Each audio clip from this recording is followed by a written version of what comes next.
Hey, everybody. Matt, you jinxed me because I lost my internet connection just as That's what you get. To get it back.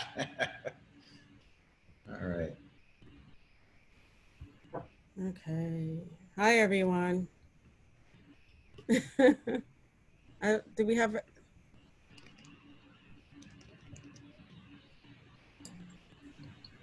Hello. Okay. I don't think we have everyone as yet. Just give them a few more minutes.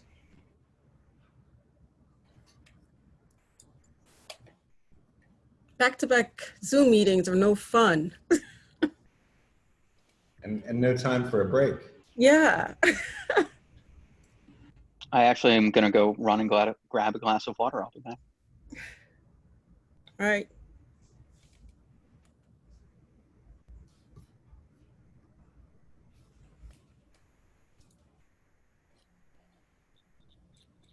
Okay.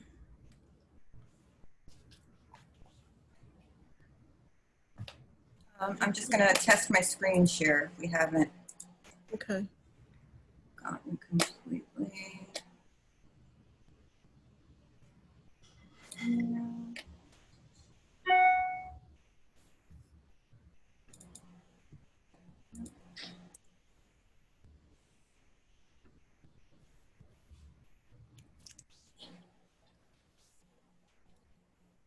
How does that look to you guys? Looks good. It's great. Yeah. Is everyone...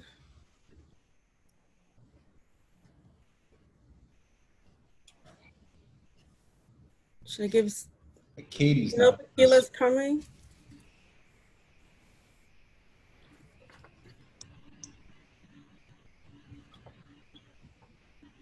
Should I give her one more minute?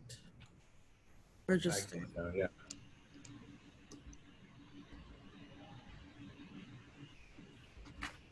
All right. I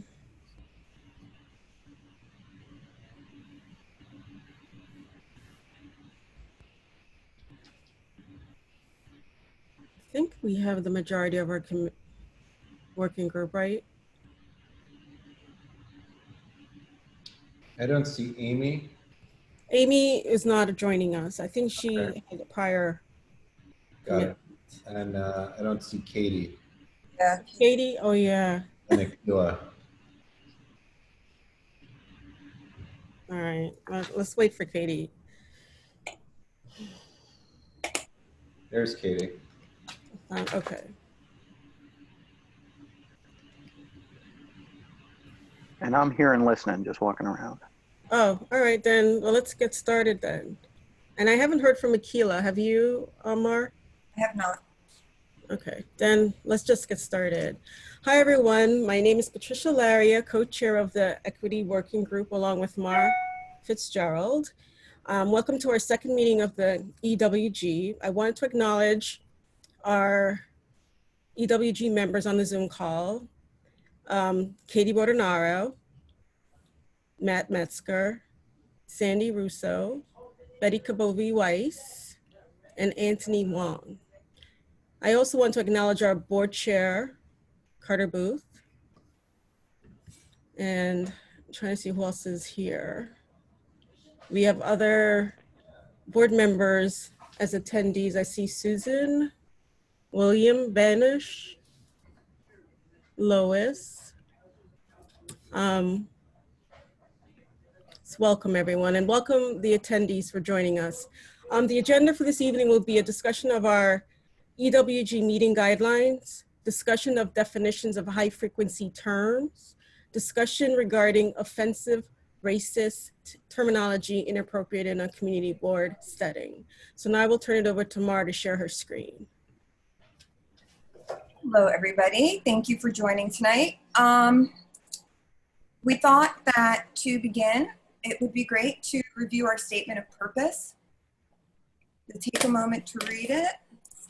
Can Community Board 2 Equity Working Group commits to making racial equity a primary focus. We will implement new practices and internal operations to create an organizational culture that is viable and sustainable within a world of changing demographics and unremitting racial disparities.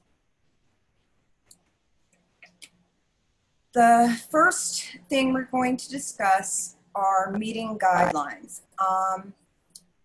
And I would like to say everything that we're going to go over tonight, we are going over so that when we start doing, the real meat of this work, we are all knowledgeable and on the same page and understand the terms and some of the things that we're going to be doing and working with and will encounter. So, meeting guidelines. These guidelines were created in an effort to create a safe and productive space within which we can do the work of increasing equity in our neighborhoods. We will discuss them after the presentation. If you take issue with any guideline, think a guideline should be added to the list, or have any questions, please let us know at that time. First term that we will discuss is respect. Well, I will read is respect. Do not assume other people's identities. Be respectful of others' identities and pronouns. That doesn't mean don't assume other people's identities. Yes, do not, assume other people's identities, but do not assume to know other people's identities. Let people tell you. And I think it's okay to ask in some situations, but don't assume. Responsibility. Please take responsibility for and accept the consequences of your words. Please remember that every EWG meeting and community board meeting is open to and attended by the public and is video and audio recorded. And also be patient. Oops, sorry. Be patient. Please raise your hand when you want to speak and wait to be called on. Please do not unmute yourself or cut off other speakers. Just common courtesy stuff. Make space. We all have valuable ideas and insight to share. Pay attention to how much you are speaking or not speaking. Please try to contribute when you can. And if you find yourself contributing a lot, please try to make space for others to also share and have that opportunity.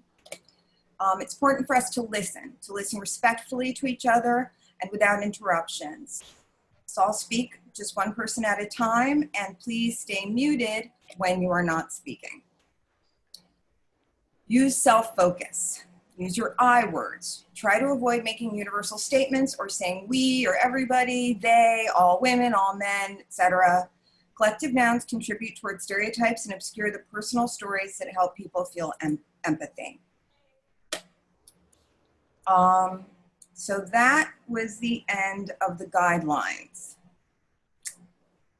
Are there any questions from our working group members? Questions? Anything we haven't thought of? Matt, go ahead. So I just wanted to at some point affirmatively state, because that I hope that, and I hope all members will feel this way, but that, if I ever say anything that you guys feel is offensive or insensitive or could have been said better, that you'll say it in the moment. And I want to say publicly that I want that so that I can learn from it. And I think that these are great. And so I thank you all for your effort. Thanks for that, Matt. Yeah, I mean, they're just general guidelines, and I'm sure, in our work together, we will add to that list and learn from each other. Okay.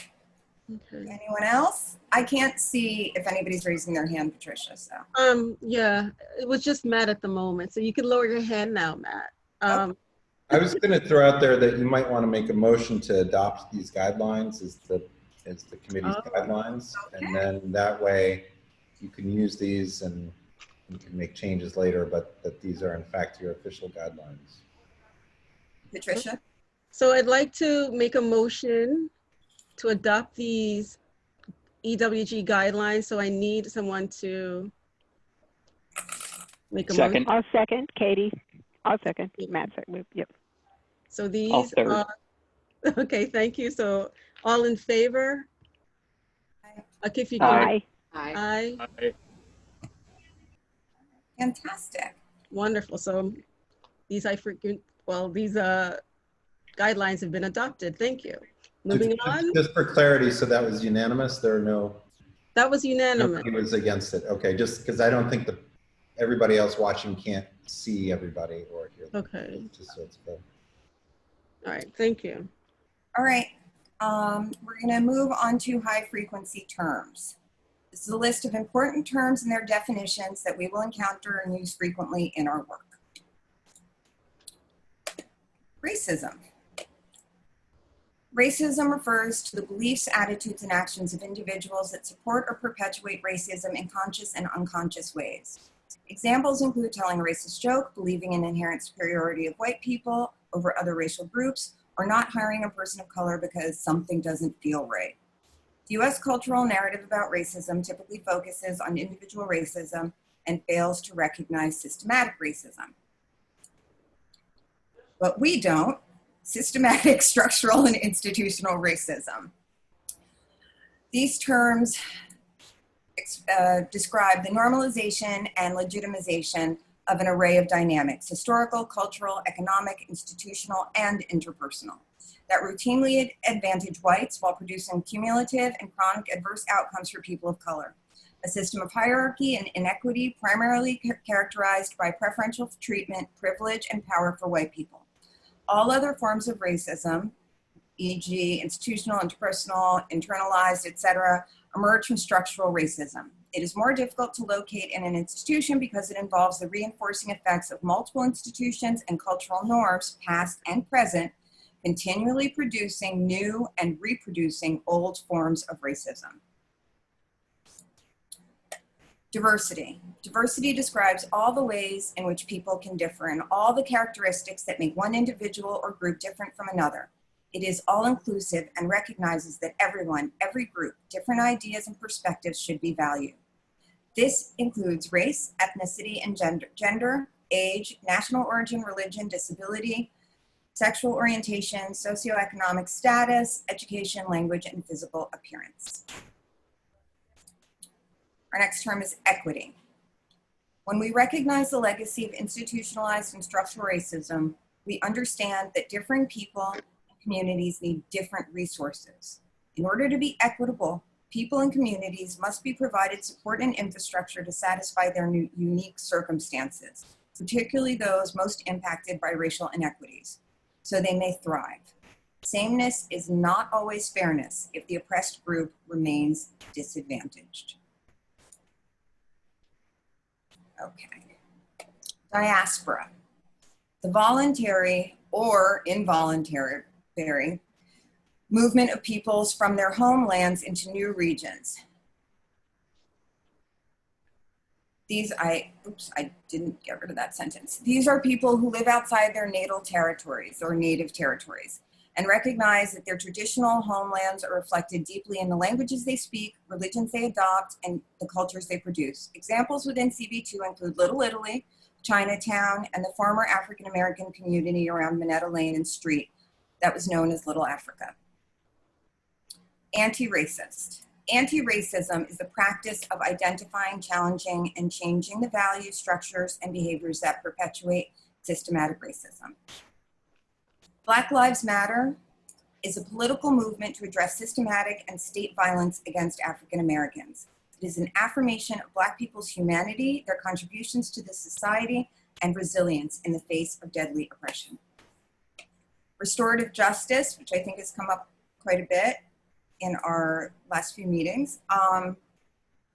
It's a theory of justice that emphasizes repairing the harm caused by crime and or conflict. It places decisions in the hands of those who have been most affected by the wrongdoing and gives equal concern to the victim, the offender, and the surrounding community. Restorative responses are meant to repair harm, heal broken relationships, and address the underlying reasons for the offense. Restorative justice emphasizes both individual and collective accountability. Thank you, Mar. Oh, there's Oh, more. there's more. We got more. Black, always with a capital B. It's a term for anyone of African descent, regardless of nationality. Black is appropriate to use when referencing the general Black experience in the United States. POC, an acronym for people of color. It is for anyone visibly non-white. POC essentially means non-white. White people walk through the world with a set of privileges and treatment based on their whiteness that can be directly contrasted with non-white people. That's not to say white people don't have struggles, grief, hardship, or pain, but they do not suffer from the systematic repression because of the color of their skin.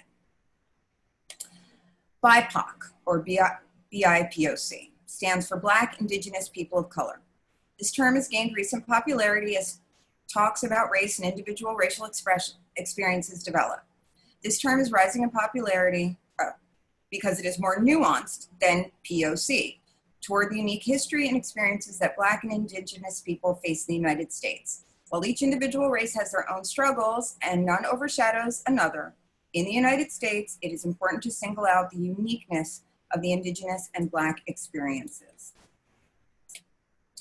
And that is the end of the high frequency terms.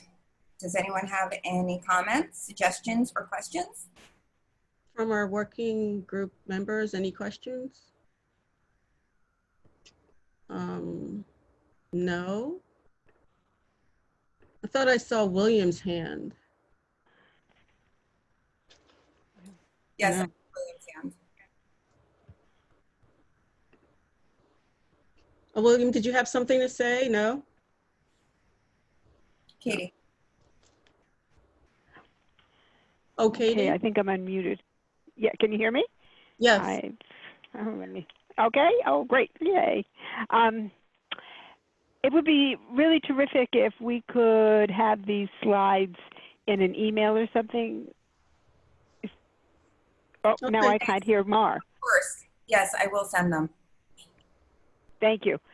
So we could look, you know, so that we could look at them more closely and have them for reference. Thank you very much. Of course. Okay, great. I don't see anyone else's hands.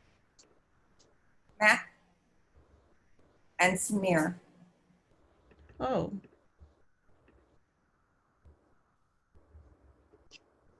So my question was on BIPOC. It Black and Indigenous, not and people of color. It's specifying and not making more general, right? you're muted, Mar. You're muted, Mar. So my take on it is that when the term people of color is used, it's often used when a discussion specific to Black people arises. And it is used to distract from the Black issue and then make it an everybody issue, right?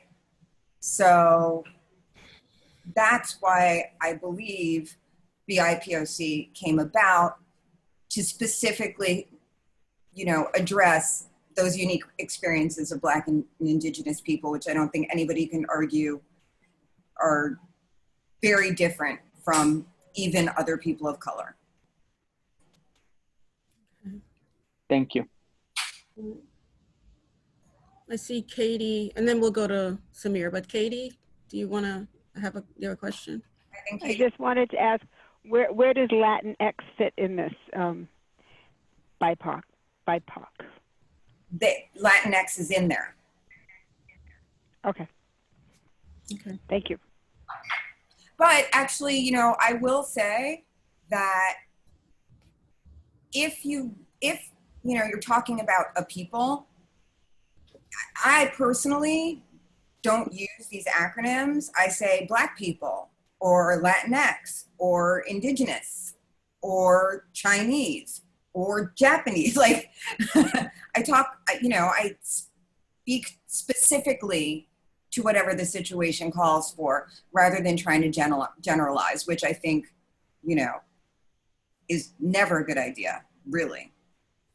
You know, it's the same thing as using, you know, they, we, them. Be specific if you can, would be my advice to anybody. Samir? Hi, just two notes. One, just to relate it to the current topic.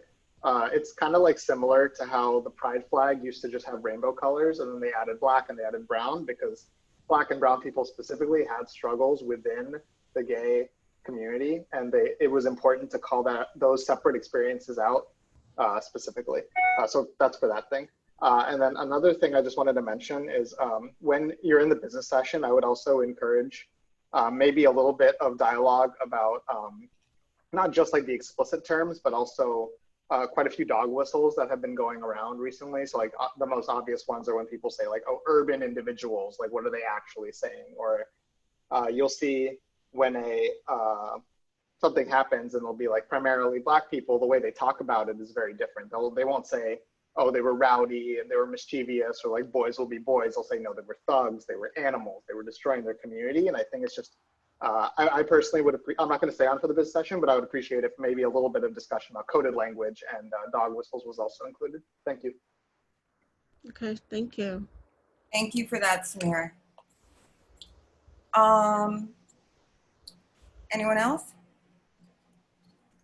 No? No. Well, that was quick. You guys are very quiet this evening. All right.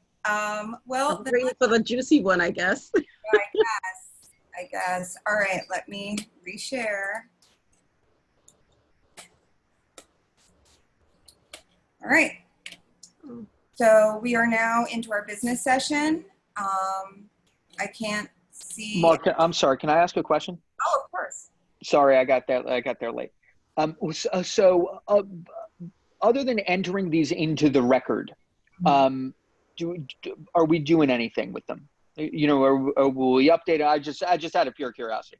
All right. So, I mean, my hope is that you guys will do your own research. I know you have the glossary that we shared in the first meeting, and I would hope in our work that you refer to that when you need to.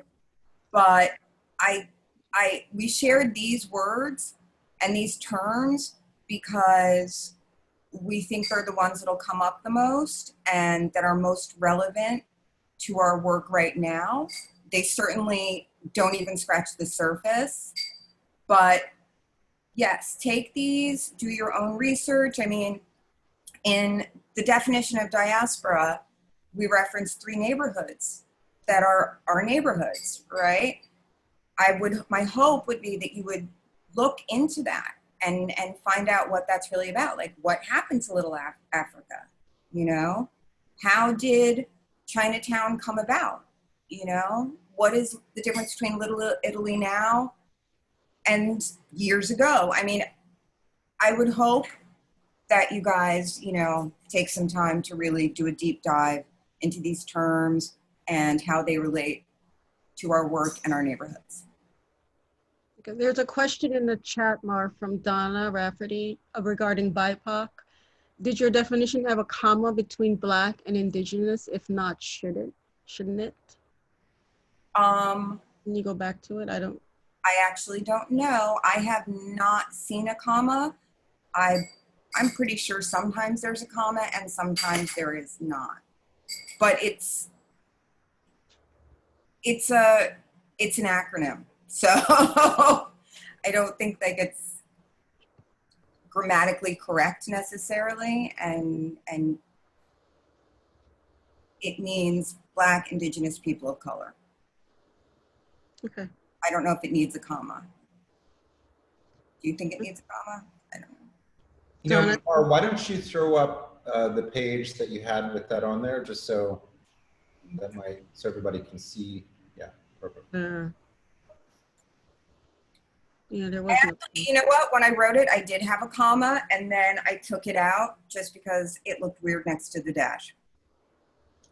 But I actually don't know, and I can't look right now when it is spelled out. And I can't remember if I've ever seen a comma. Okay, Donna, go ahead. She had Are you there? Yeah, am I there? Yes, go Yeah, ahead. okay. So I guess, Where did she go? It disappeared. Donna, what happened? Did Donna? Where did she go? Oh, back. there.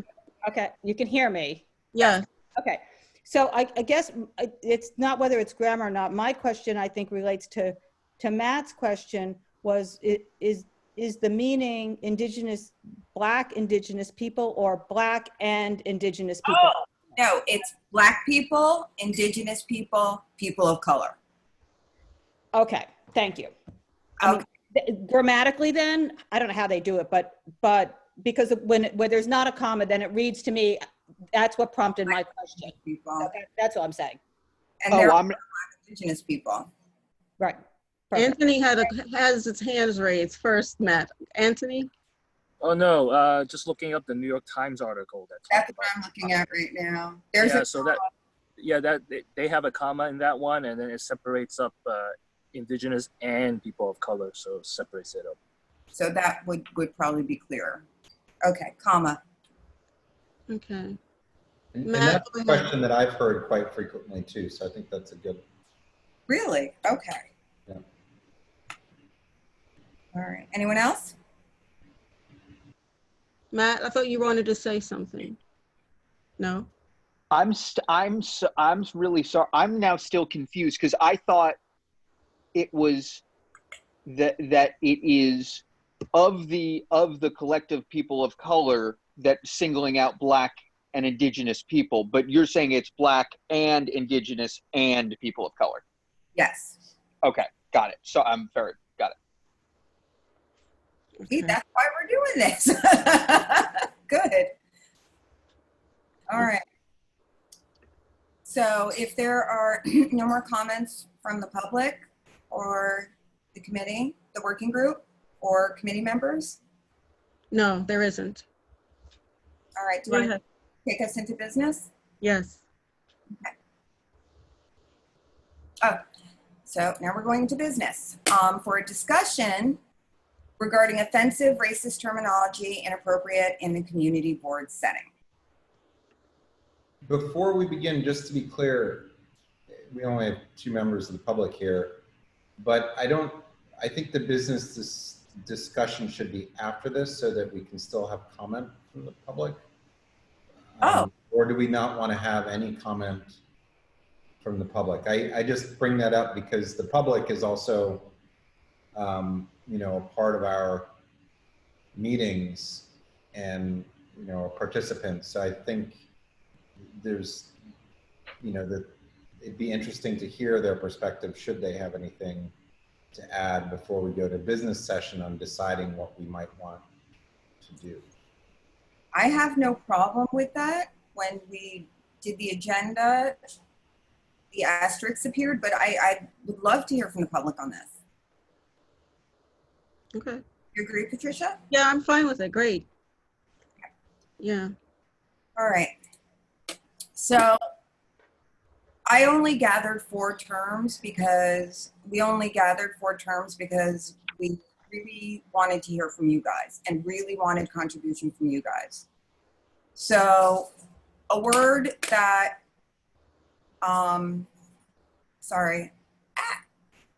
that we use quite a lot in the community board is grandfathered or grandfather clause. This phrase has a racially charged history. This legal term broadly refers to the grandfather clause adopted by 7 southern states during the Reconstruction era. Its origins go back to the post-Civil War attempts to undercut the voting power of newly freed Black people by creating strict requirements for new voters, including literacy tests that did not apply to the descendants of those who voted prior, usually to 1867. On paper, these rules didn't discriminate, but in practice, everybody understood how they work. It was white people, by and large, who were grandfathered in to vote.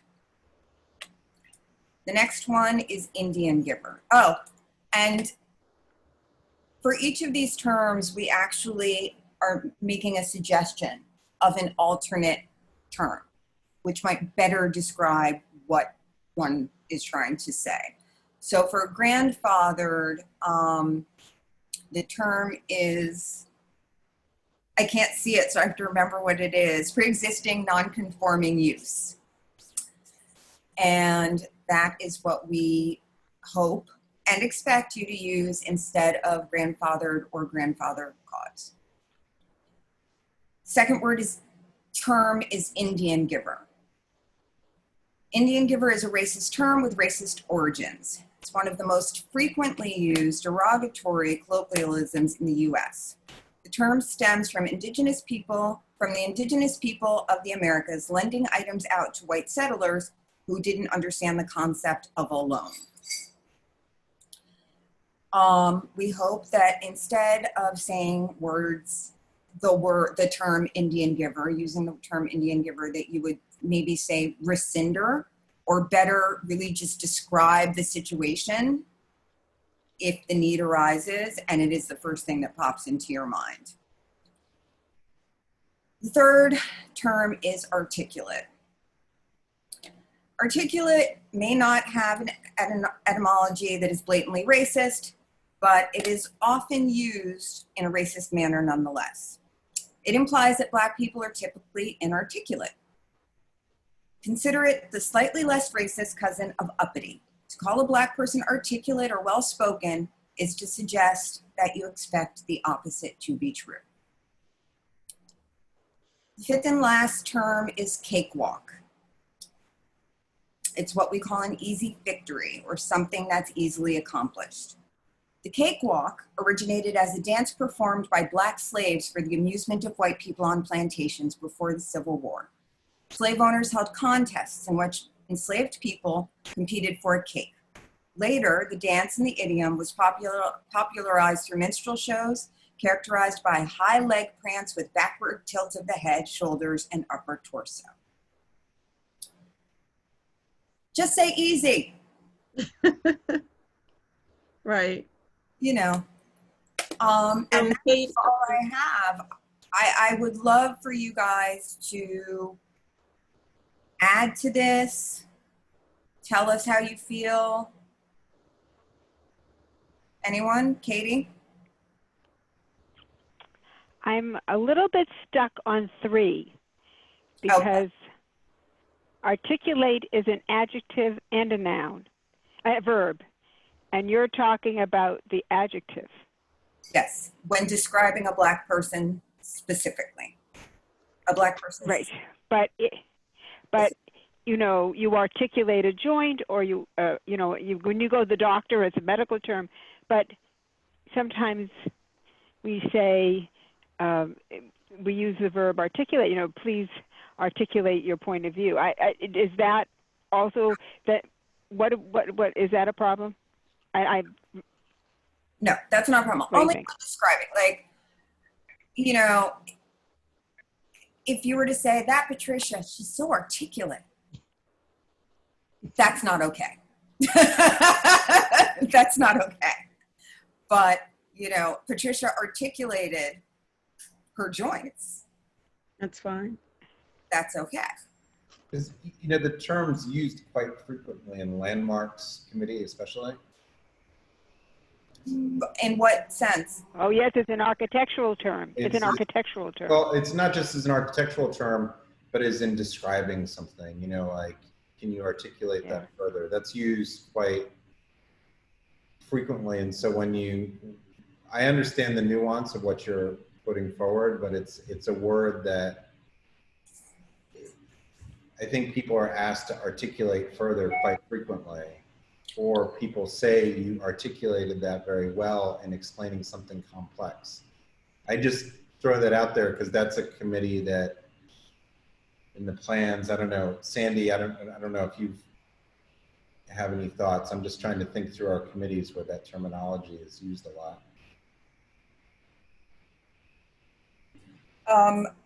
In this case, it is specific to describing the way a Black person speaks. That's all. I don't have any experience with that word being used in the context of some of our meetings, like on land use or landmarks. And I've only thought it a bit as pejorative in terms of describing someone who is surprisingly smart. A Black person who's, you know, it was said about Obama, oh, he's so articulate. Harry Reid liked him as a candidate because he was very articulate. So I get it. Mm-hmm. Yeah. Okay. Donna? You're muted. Sorry. You're still muted. Muted again. There, okay, yes. I understand what that one articulate to me is different than the other three. The other three can be easily, you know, use your new terms. Articulate might need a more specific definition, like how you spoke of it, Mar, so that it's in that use. It shouldn't be used that way. Yes. The other uses are okay. Okay. I will be more articulate in my description of articulate. Matt? Yes, so I'll ask the question. So is it your position that you can use articulate as a verb? That's somebody articulated this position. You could say a white person's articulate, but in one very specific instance, when you are describing a person who is something, that person is articulate. That's not okay, right? When it's a Black person specifically. Right. I'm sorry. Well, yes, correct. Mm-hmm. Okay. Black people. Didn't we go over this, Matt? No, I'm just saying that all the other ways are okay. It's, you know, it's kind of like nobody would argue that Norman Metzger, you can't say Norman Metzger grandfathered Matt Metzger. It's just in right. So the one issue I have is that pre-existing non-conforming use, for me, it isn't, and I'm sorry that I'm getting semantic and a little legal here, because pre-existing non-conforming use does not indicate that it was at some point okayed, which is generally what grandfathered means. It means that that person is within the bounds of the law. They you know, for some reason, because they, you know, one of my Wall Street licenses was grandfathered because I had a previous one. Pre-existing non-conforming use just says it happened and it was non-conforming before. So I was wondering if there's a better term that we know of. I'd love to hear a suggestion. I don't have one. I'm coming with a problem and no suggestion. I know. I'm sorry. I'm just pointing it out. And we can table this and we can you know, I'll think about it. But if anybody has thoughts, Carter. I was going to say this is an interesting term because I've been thinking about it a lot, and you guys know I've been trying to really use it, but then I get these sort of blank stares when I say pre-existing non-conforming use, especially when I say it fast. And you know, I think to Matt's point that it's an evolving situation across so many industries and so many areas, and I'm very curious to see how this conversation moves forward in the various different professional fields, because I hadn't thought about what Matt had just brought up, but that's an example of what, in our terms, in a land use fashion, the pre-existing non-conforming use is an appropriate terminology, or in many circumstances that we deal with as a community board, it is, but it is not capture in all the different places where that phrase is used. And as everybody knows here, I think a lot of people were caught very surprised that this terminology did have racist origins, because it was just one of those phrases you just use without thinking and is so ubiquitous across everything. And I think we should definitely make the effort to not use it, but I think we should continue to talk about, you know, other ways to describe as things come up, you know, as we go forward. Just so everybody's on the same page on the board. I just know when I, pre-existing non-conforming use, it's 9 syllables. It's a lot. People don't really understand that it equates grandfathering in many cases. So it's going to take a little work on that term to bring people along to understanding that we'd rather get away from using it. All right. I've stepped away from my computer. I'm still on the phone because I have to do something about dinner. We've had back-to-back meetings, but I have my hand up on this point. So when it's appropriate, please call on me. This is Katie.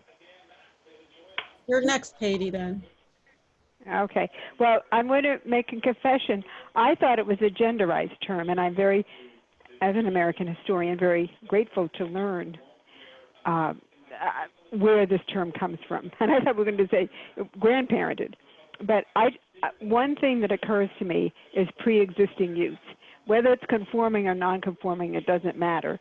And that might get us closer to something that people can actually say quickly, or, you know what I mean? Because, and I think it captures both realities, because at one time, a lot of these provisions were allowed, and the reason, I mean, the zoning code, right? The zoning code was created, but the things that were existing before the zoning code were allowed to be illegal as a pre-existing use.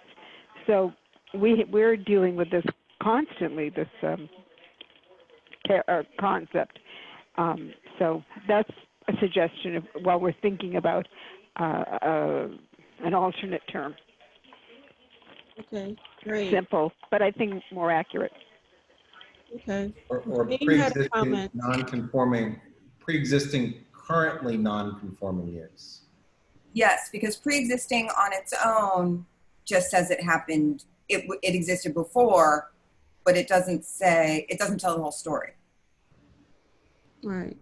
Well, Janine just wrote in the chat, unless you want to speak, Janine. She said that from Google, what about pre-existing exemption? As I'm not now here. I don't know. I'm going to defer to Carter. I mean, look, there's many different connotations depending on the subject matter, and I think that you have a shifting gears that's applicable to the subject matter in people's interpretation of this. I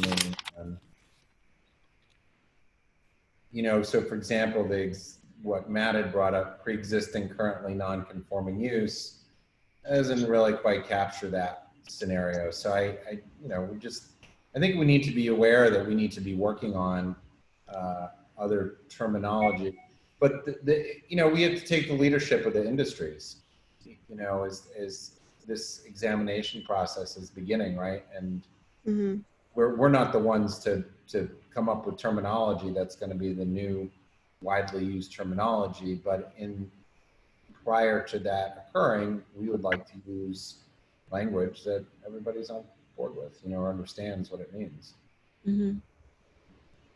I'd be curious to hear from Susan Wittenberg and Sandy just on their thoughts, because in the land use, this is sort of like the big, comes up a lot. Let's hear from William next, and then we'll see. Hi, yeah, I just had one idea on the term grandfathering. Could we say something like a legacy use or something like that? Would that be better? Just a thought. Well, legacy is actually in its own way a very elitist term. Now the idea of legacy students going to colleges and universities, which are people whose parents gave money as a donation and so they could get in, and we're now trying to eliminate that as elitist and discriminatory. So I guess I would say that wouldn't be a good replacement word for grandfathering. But we know, because we've been aware of these term uses ourselves, and there's been much written about it recently, so everyone is really coming into this meeting, I think, very informed, and maybe more informed than you might realize even about these word choices. these longer terms to replace grandfathering, maybe they would work if we had an acronym, you know, so that you're not stringing together 5 words to replace 1 word, because we know that's not going to stick really. So it's, I don't have an answer now, but that might be a more clever, efficient way of replacing something that we want to replace, which is grandfathering, with something that just kind of rolls off the tongue more easily. Just something to think about. Okay, thank you. Anyone else? No. I like that idea of an acronym for that. Mm-hmm. PNU. No? What was that? Pre-non. I think we just need to be aware and watch the industries and as things materialize. I mean, we can't have our own words, you know, for this because we deal with so many different people. I mean, and Carter, one of the industries to watch is the legal industry, because this is rampant in there. It's not just zoning; it's a lot of things. Right. Matt, you wanted to say something? I can tell you exactly. I mean, maybe like 5 lawyers in the country are like corporate lawyers are thinking about removing this. Like if you wait for the legal profession, you'll be waiting a long time for like it. Like I read this word in like a legal document like multiple times today, which is why I'm so stunned that like it's you know there's a discussion on it. So I'm taken aback, but I'm happy that we're having the talk about it, because if there is a better phrase, and I think why not have us come up with it? CB2 etymology. Okay. What about if we hear it in other committees being used? What do you do as a guideline? Like, do you? We've discussed this, right? I've been trying to introduce this and bring it up, and you kind of have to use both to get people to kind of understand what you're talking about, and then you have to explain why it's not appropriate to be using the term grandfather. I think it's a process of beginning to educate people. So, and it may be something that you have to do multiple times, because changing, a language that people are used to takes some time. And this is, and as to Matt's point, it's a surprising word that people don't think about, but I think it's something that, we might want to talk about how we transition so that we can get people to use this term when they're appearing before us. I mean, that's the process of change, right? We can talk about our own committee meetings, and if we are the committees where when attorneys come to present things, or architects or whoever, and we start using that language, does that effectuate change for them? It's, I don't know. It's an interesting one, because it's such a pervasive word across industries. This looks good. All right. Anyone else? Do you have other words that you've heard that you might want to add to this list? I think Samir raised some good points in talking about coded language, and I think that that's something really is really good to add into this list, because that's whether people specifically are using coded language to get you to understand something, or inadvertently. We just want to bring it out in the open, right? And just point out that this language is maybe not language that we're comfortable with. I mean, anytime anybody is using the word thugs or animals, I don't think that that's necessary in any situation. Or even as you brought up urban, I don't hear that word in our committee meetings, but I mean, that's certainly something just for people to think about I'm sure people have lots of other examples. Betty was about to say something. Yeah, something that has been like discussed in my school community is the use of the word slaves versus enslaved people. And I was wondering if that might be something that we thought about, or even I guess it's not only specific to terminology having to do with slavery, but referring to groups of people as people first instead of like, I think like another example is referring to people as people with disabilities instead of disabled people, and like sort of acknowledging someone's identity as a person before we acknowledge the things that sort of make them different or make them you know, like why we're sort of discussing them. But I guess that also can be in conflict with the idea that you want to like call attention to the things that people face, so the like oppressions that people face. So I'm wondering if maybe there was a discussion about that, or what terms would be preferred in those contexts. I've thought of that one personally, and I don't have an answer yet. I currently use both. I'll let you know. For myself, anyway. Patricia, opinion? I would have to get back to you on that one, because I've heard other people say, not enslaved, but like I think this one guy said my answers were, they were agricultural farmers instead of saying they were I don't know, that's what I heard on some Zoom call this guy referred to. Voluntary farmers. Well, I want to say two things. Involuntary farmers. Yeah. I have my hand up when it's right, Mark. All right, go ahead, Katie. I think that, from my knowledge, the term slave is not correct anymore. It's not, you know, we have to go to something else. I've heard a lot of use of enslaved people, which is fine, but I don't think we should say agricultural workers, because that denies a lot of people who were enslaved. And in 1700, 20% of the population of New York City were black enslaved people who were not farmers. They were working domestically. They were working in a merchant setting, in various ways.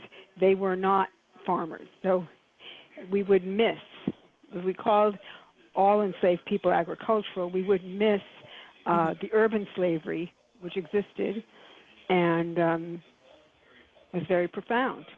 And so we would be historically inaccurate. So that's my 2 cents. Thank you for that. Darlene Lutz in the chat said, what about indentured? Thinking about using that instead. Yeah, they weren't. Well, that's a very specific term. Yeah. And yeah. Indentured people were going to be free after a certain amount of time. Well, they hope. That's a whole other conversation. But in Virginia in 1680, indentured people were going to get free in 7 years. Indentured white people and indentured black people were not getting free. And, I mean, when we think about Little Africa, right? The first settlers were actually indentured in that, they were partially freed formerly enslaved people, or partially still enslaved people, and they actually paid money to whatever governmental structure existed here in New York City, to the city, to Manhattan. Yeah, under the Dutch, yeah. That's where they are. Yeah. So they were indentured, but they were never going to gain full freedom or ownership, or it was not a situation where they were going to be allowed to thrive at any point. Mm-hmm. Anyway. But yes, code words and dog whistles, which, you know, Patricia and I, we encounter a lot of this in our education work. And Janine too, we hear it all the time. And I think, you know, considering all the terms we've gone over today, that when one uses descriptors, it's 99% of the time better to articulate the entire situation and really just describe rather than to take shortcuts and use, you know, somewhat lazy words that may offend. Mm-hmm. And that's my opinion. Yep. Yes. Yep. And a part of this, you know, this discussion is also leading up into, you know, what the rest of the board is doing as far as a code of conduct, you know, and this, what we're really starting here is a glossary of what not to use, right? I mean, or a way to, you know, people, a lot of times people are very thoughtless, and that's where we encounter a significant number of issues. And, you know, by doing this, hopefully people will be more thoughtful in their inadvertent usage of this language. I can't speak to people who use it, you know, on purpose, but you know, it's very important because this is how we help other people in our community and our board have a dialogue with each other in a better way that doesn't include, you know, words that people, you know, might inadvertently use that create more division. So that's, you know, or hurt somebody's feelings, or, you know, hurt them in other ways. I mean, we want to keep the dialogue healthy and to the merits. And, you know, Mara, you were just saying about talking and taking the long way, right? I mean, sometimes that's what you have to do because you can't use the shortcut words. And you know, when we should probably also talk about like when somebody uses a word that you find offensive, what to do in that instance. But let's hear from Katie first. I just wanted to, can you hear me? Yes, yeah. Okay. I am back up at my computer.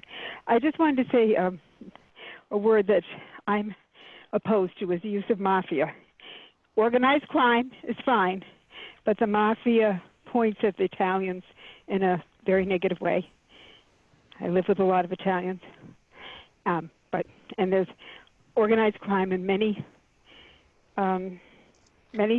different groups.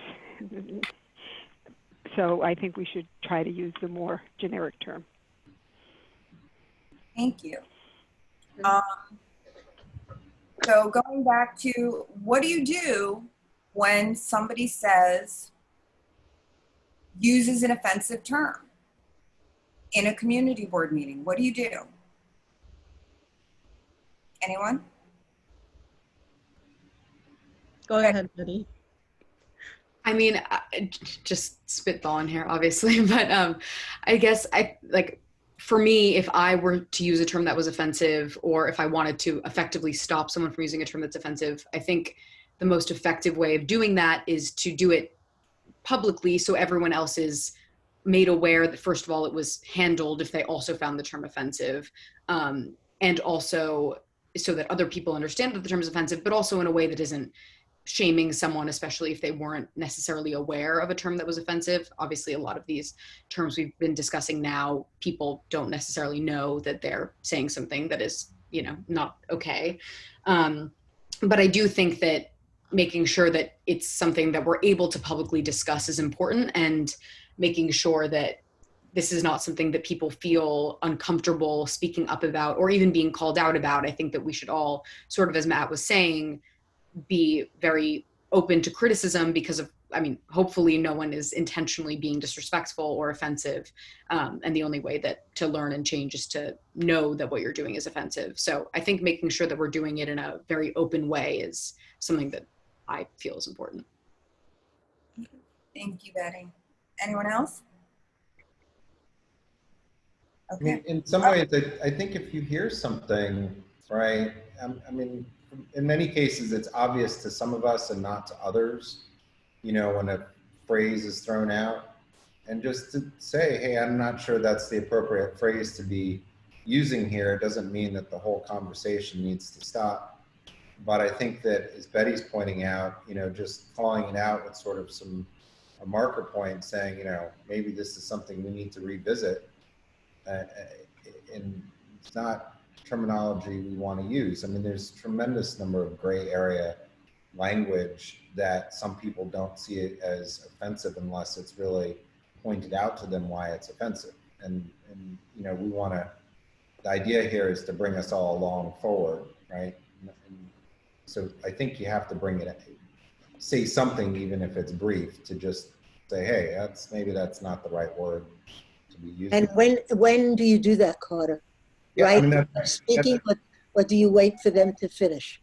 I think you wait for them to finish, because in most cases, I would hope that it's not being used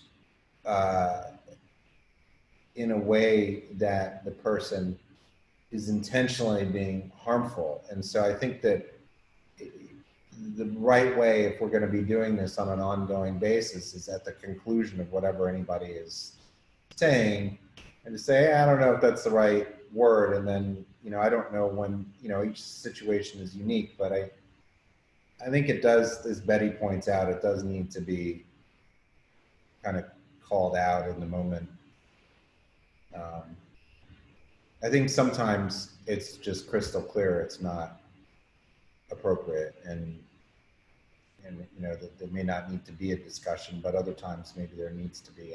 You know, I think we need some more examples as we go forward. I like to think that the other 49 people on the board, you know, share my values, and that we don't want to be using language that's inappropriate. So there's a bit of self-reflection after it's brought to each of our attention, but you know, that may not always be the case.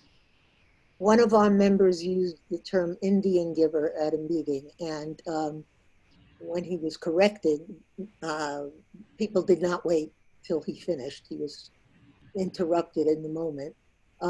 He claimed it was the appropriate term, and it expressed accurately what he was trying to communicate.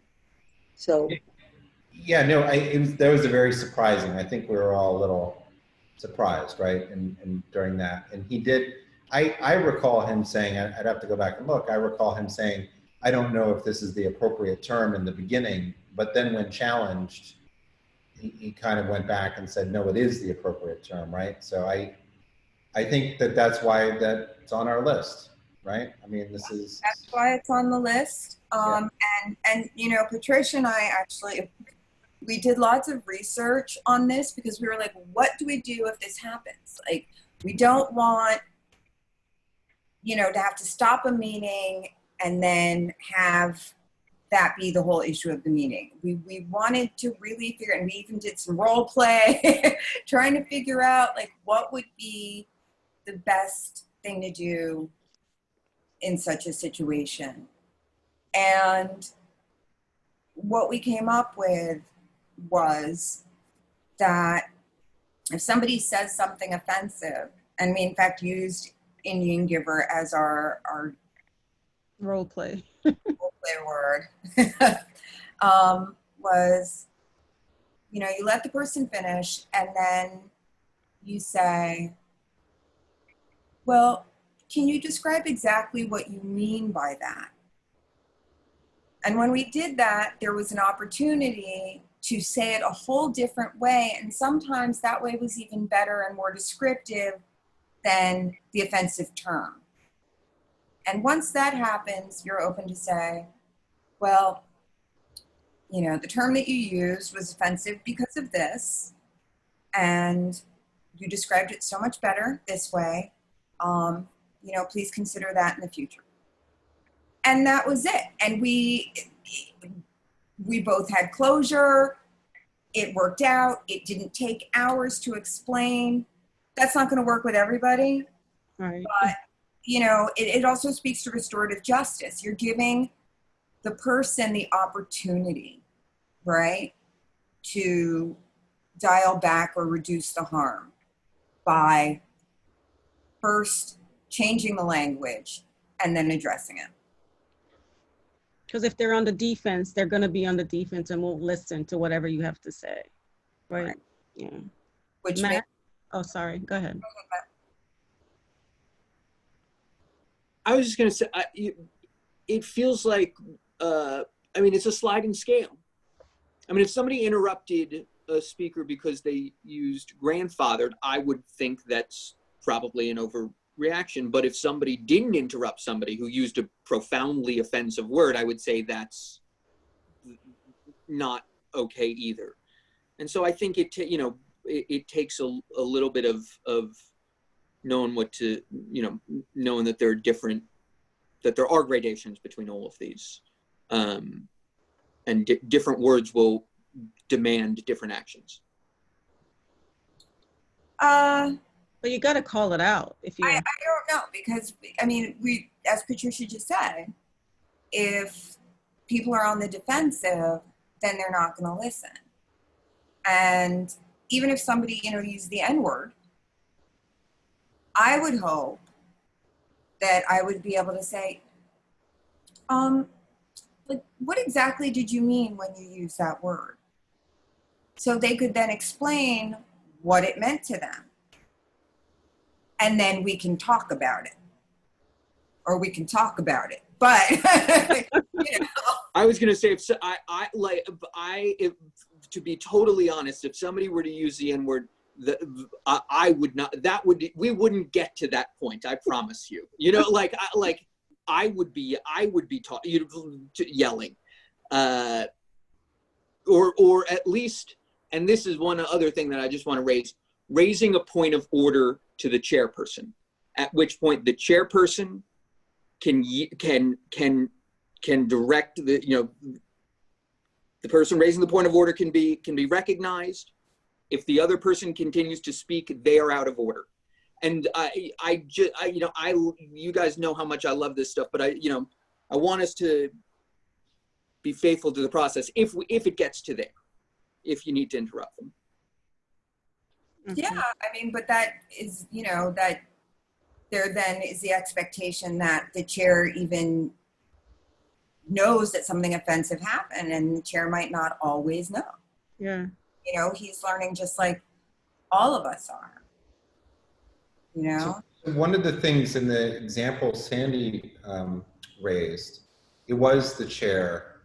Frederica did interject in that and say, Sean, I would just want to interject.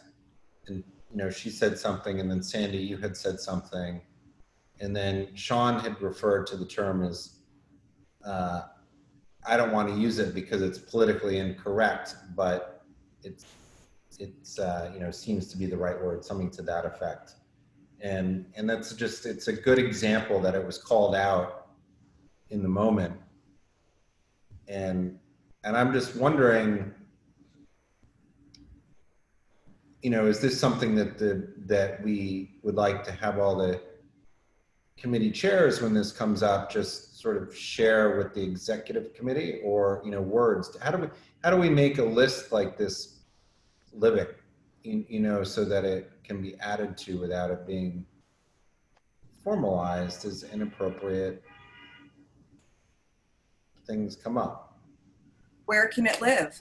I mean, should it live on a Google Drive?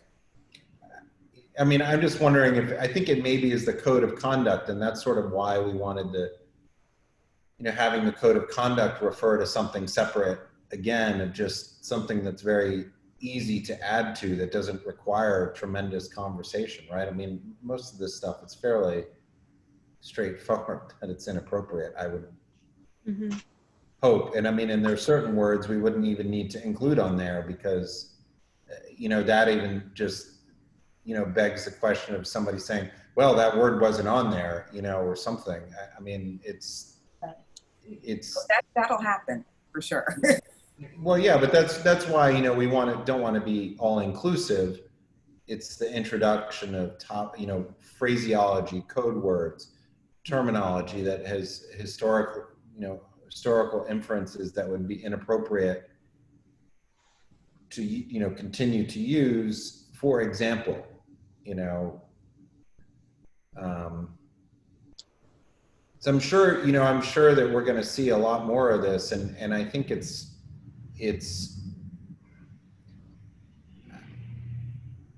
I think that I'm seeing this, and I don't have an explanation, but is the rhetoric of what's happening now is amplified across social media, on the news, on TV, in newspapers.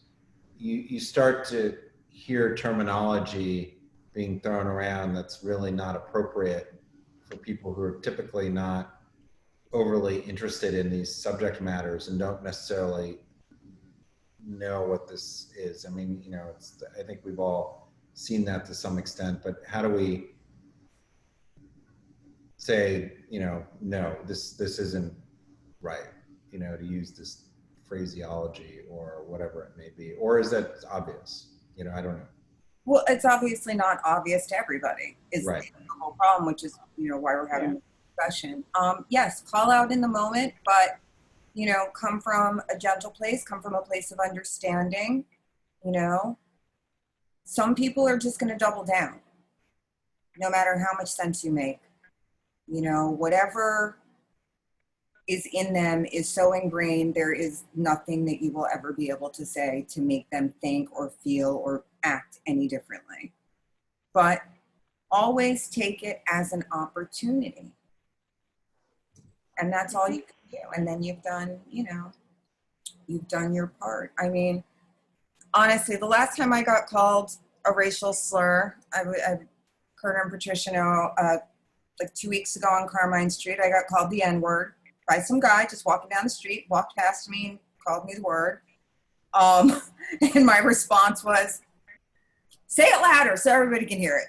You know, just say it louder. Because I knew there was no talking to this guy. He was dealing with anger, but I did want to call him out publicly.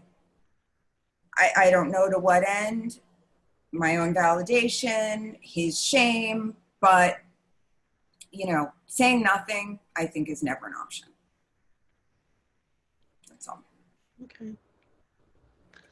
Well, we're at 7:43, and I think we've exhausted our list, unless someone wants to talk about something else.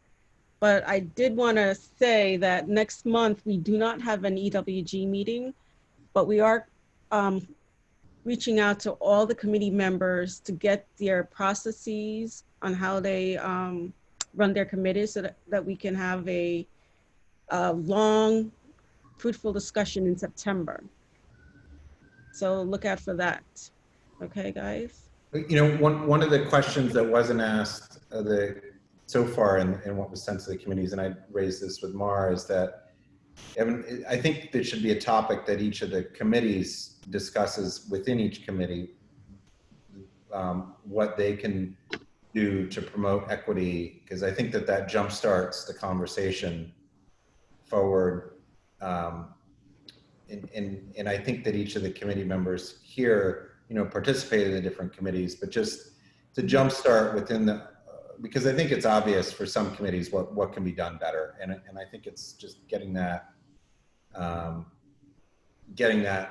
going faster is a good step, because I think some committees can really produce some pretty good ideas. Okay. These were some equity, social justice questions that I was thinking of posing to all the committees that we might ask, which would speak to the question that you were asking, Carter. So let's definitely try to get that out to them. I think it was shared with them. Yeah, we'll share. Yeah, so that information is being gathered. So that's why we're not meeting in August, so that we can have a crucial discussion in September. And for what we were just talking about, the terms, the asterisk means that we're generating, it's a public hearing, but in some respects that's sort of a living document, right? That you guys probably want to add on to as each month goes on, as maybe examples come up. So maybe there's a way of creating something that we can share with the board that people can just send in some terms, you know, or just make it an easy process and maybe allocate a few minutes at each of your meetings to discuss some of that. I mean, I don't know, I'm just trying to keep in the moment with some of the terminology, because it'll come up as we go along when everybody's thinking about it. Mm-hmm. Well, let's figure it out. For the time being, we'll start I just get a Google document, maybe a spreadsheet.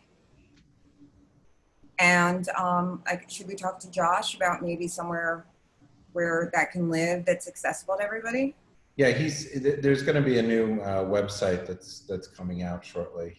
They're still working with that with the city, so we should have a section for, you know, any committees that want to have a section. So obviously, I think that you guys are up on top since you already have stuff to go into that. So there will be a place to put that. That should, I think by next month that'll be up and running. And I asked Carter, you're working on the bylaws committee. Is there overlap with this committee, and when will the bylaws, the changes or the new bylaws be presented to the group? The bylaws committee is meeting every week. And I think that they're going to be meeting every week for some time, going through the different sections. Right now, the election is one of the pressing matters, because that's something that begins in September, that process. But as far as the reference points, I think that what the bylaws committee is going to refer to is the code of conduct. Mm-hmm. You know, and I think I'd mentioned that before, which would live outside of the bylaws so that it's easier to amend. And there's a couple other areas that have been in discussion, but the pressing issue, right, within the last few meetings has been the election, because that if there are any changes to that, it has to be done prior to September, because that's when the elections process starts. And since the committee was just met before this, you know, one of the things is figuring out how do we even vote electronically, or how does that work, you know, so that's sort of shifted gears away from what the original thought process was. But I think that this, you know, just the discussion of some of these, the language is really sort of putting together the framework of what then creates a little bit more clarity on a code of conduct, right? And so this is, I'm not sure if there's overlap per se, except that this is the behavior that we're discussing, right? And these are the words, as far as that become very obvious, that are not appropriate to use. And it becomes a question of how do you put that into a code of conduct? You know, do we want to have specific examples or not? Or does that live as something separate? But I think that this discussion is sort of a beginning point of that. But I foresee the, as soon as, I think in the next week or two, the bylaws committee will have sorted out all the election processes, and we'll start working on you know, these other issues. And I know that Matt and Patricia and Katie are on that committee, and this is one of the first things we talked about when the bylaws committee convened. It's just, there's so many different topics, and that's why meeting weekly and doing the work outside of the meetings themselves has been more productive. I think that's why everybody's more comfortable meeting weekly for an hour. But so, yeah. Lois? Thank you. Thank you for recognizing me. I'm raising my hand. Very interesting discussion. Going back to the grandfather, grandmother stuff. When I joined the committee, when I joined the community board, actually, I was on SLA and I was on landmarks.